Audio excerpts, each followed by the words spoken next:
Good morning. কেমন আছেন সবাই? আশা করি সবাই ভালো আছেন, সুস্থ আছেন। আমিও খুব ভালো আছি। এখন আজ বুধবার, এখন বাজে 7টার মতো। তো ছেলেকে স্কুলে দিয়ে চলে এসেছি। এবার ঘরে যাবতীয় কাজ আছে, সেগুলো সব সেরে নেব। তো আজকে তাড়াতাড়ি রান্না করতে হবে। ডিঙ্কার বাবা খেয়ে অফিসে বেরোবে। তো চলো তাড়াতাড়ি রান্না করে নিই। টাটা।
চলে এসেছি এই যে বিছানা গোছাতে।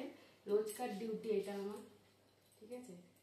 মশারি টাঙানো হচ্ছে ডিঙ্কার বাবার ডিউটি, আর মশারি খোলা হচ্ছে আমার ডিউটি, ঠিক আছে। এই এখন বিছানাটা গুছিয়ে নিই।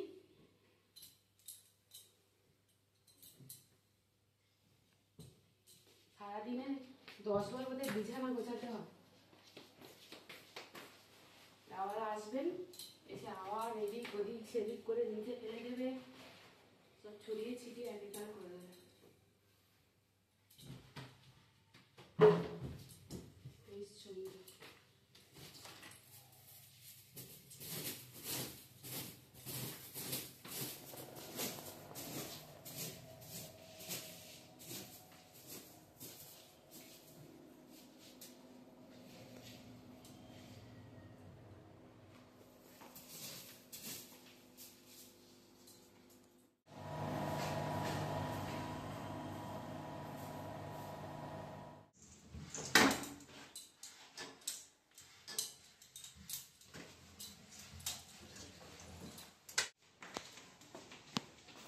যদি সত্যিই কাজগুলো এই ভিডিওর মতো এত স্পিডে হয়ে যেত, তাহলে কতই না ভালো হতো, এত কষ্টই থাকতো না কারণ। যাই হোক, সবাই জানাবেন ভিডিওটা দেখে কেমন লাগলো। ভালো লাগলে অবশ্যই একটা লাইক করবেন, কমেন্ট করবেন, আর অবশ্যই কিন্তু আমার চ্যানেলটাকে সাবস্ক্রাইব করবেন। এই যে সকাল সকাল আমার রান্না বান্না কমপ্লিট। আমার আজকে রান্না করেছি সাদা ভাত, ছোট ছোট পুচকে পেঁপে সেদ্ধ, একটুখানি ফুলকপি ভাজা, আর হচ্ছে চিংড়ি মাছ আলু দিয়ে ঝাল আর ডাল। এবারে ডিঙ্কার বাবা খেয়ে বেরিয়ে পড়বে। তো সব কাজ মোটামুটি কমপ্লিট হয়ে গেছে। এই ঘর গোছানো, ওই ঘর গোছানো, ঝাড় দেওয়া, মোছা, রান্না করা মোটামুটি হয়ে গেছে।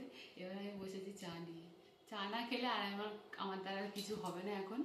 এখন চাটা খেয়ে নিই, তারপর আবার পরের কাজগুলো করছি। তারপর স্নান সেরে চলে গেছিলাম ঠাকুর ঘরে। ঠাকুর ঘর পরিষ্কার করে ঠাকুরকে ভোগ দিয়ে পুজো দিয়ে তারপরে তো এখন রেডি হয়ে নিয়েছি। এখন যাবো ছেলেকে স্কুলে আনতে। দেরি হয়ে গেলে তার আবার মন খারাপ হয়ে যায় যে মা এখনো এলো না। তো যাই তাড়াতাড়ি ওকে নিয়ে চলে আসি। তাহলে এখন রাখি, টাটা। চলে আসো। এই যে ডিঙ্কা স্নান হয়ে গেছে। ডিঙ্কা স্কুল থেকে এসে ঘুম পেয়ে গেছে, শুয়ে পড়ছে। চলে এসো, খেয়ে নেবে, এসো তাড়াতাড়ি, তাড়াতাড়ি এসো, তাড়াতাড়ি এসো।